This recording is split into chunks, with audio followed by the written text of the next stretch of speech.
So for about a year and a half now, I've been trying to find a car that I would want to buy and work on, like a project car. And by the title that you see, I chose to get a 2005 Lexus LS430.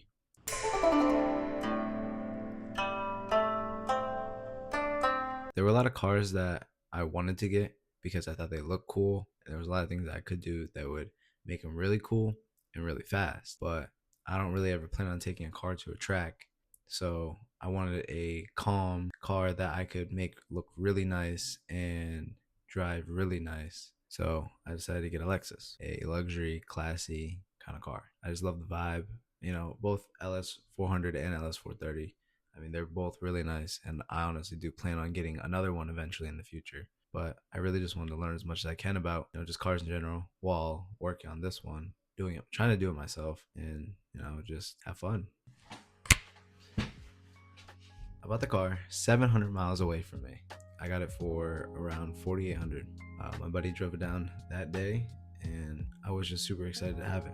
So obviously, after buying a new car, you gotta do the maintenance stuff before you can do anything, cosmetic, because you don't want to put, lipstick on a pig. That doesn't make sense. Fucking stupid.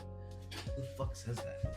So, what needed to be done was the brakes, one of the headlights needed a new bulb, there's check engine light, alignment, maybe, and a detail. I don't remember if there was anything else that needed to be done because it's been well over a month since I bought the car now, and I'm just now making this video.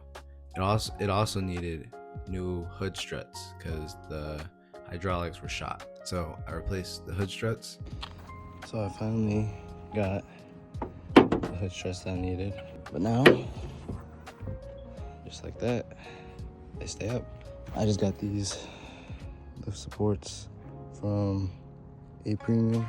I didn't need nothing crazy. This was like 30 bucks probably. And then after the hood struts, I worked on the headlight bulbs. And now I can do my headlights. The headlights that I chose were these Xenon D-Mix ones.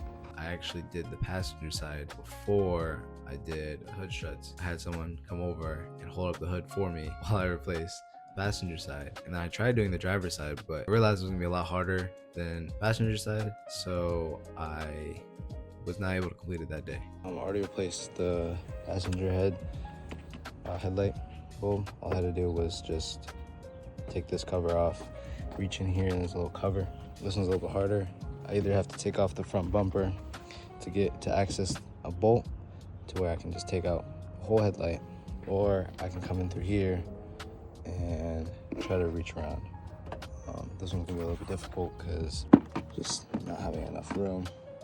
Really. So what I'm planning on doing is taking this cover off and then trying to just move this over, because you can see in there the wires that are holding the fuse box. It doesn't leave me much slack, so I would pretty much just have this much room and to get into there and then be able to replace the headlight bulb. So I did it. I really just had to move this over about yay much, and then I got enough clearance to open that up, and I was able to slide my headlights in. I tried doing it first without taking this cover off, but it was pretty hard not to. Like, that little bit really did make a difference. But this is the old one. Really all I did was when I grabbed it out from there, and I looked, made sure where my thumb was. I tried to get my head in as much as I could to see where these indents go, because like these indents line up perfectly with the headlight, so it lines up perfectly with it. But after doing the headlight bulbs, did the brakes, I bought a rear kit, bought Centrics, I believe, and then for the front I got Brembo brake pads and Akebono pads. I got all of this off Rockauto. I had my buddy replace the brake pads for me and rotors because I don't have the tools to do that. I actually had my buddy detail the car and it came out super nice. If you're in North Carolina and you're within the triangle, Zerati Mobile Detailing, I think he goes out to like Raleigh, Cary, Morrisville, any of those areas, anything that's around there. He actually detailed the Lexus, but he's also cleaned my Ultima before. Came out super nice. I mean, the Lexus wasn't dirty to begin with, but there were obviously little cracks and crevices that really need some love. He worked his magic. So far, replaced the pads and the rotors, replaced the headlight bulbs, replaced the hood struts. And now what's next is to check the check engine light. I read the code that I was pulling. I believe it was P2757. It had to do with my SLU solenoid. So I read up a bunch about that, watched a bunch of videos, and so I bought both the SLU and the SLT solenoid off the Lexus website for $600 because it seemed like the problems that I was having with the car, from what I noticed, like just driving it out, was pretty similar to one of the guys on a Lexus forum, and he replaced both of them and said, you know, his ride was smooth and so much better. But he went through 3 different ECUs, and I definitely don't want to go through 3 different ECUs. Definitely ate a big chunk out of my pocket, but I got money, so I took it to my buddy. We spent all day. I mean, all we did was we drained the transmission pan, and then we dropped the pan. Had access to all the other solenoids in there. We replaced the SLU and the SLT, and then we replaced the transmission filter, the gasket, put the pan back up, put more fluid back in. I drove it home.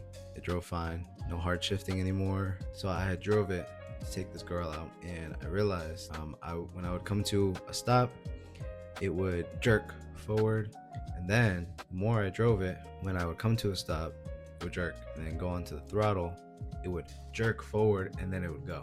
So I took it home, grabbed my Ultima, and I drove that for the rest of the day. But I think what needs to happen is we'll need to put in more fluid. I think we drained around 3 quarts and we only put in 2. But yeah, I don't think I have any more to add to this video. I'm going to try to record as much as I can. I definitely don't have any crazy plans with it. I definitely will keep posting updates on the car. I'll try to not hold off so long to make a video. I think I'll just end up making a video whenever I do even just one thing, just so then it's more consistent. I'll definitely keep you guys updated. If you did stay to the end, thank you for watching. But yeah,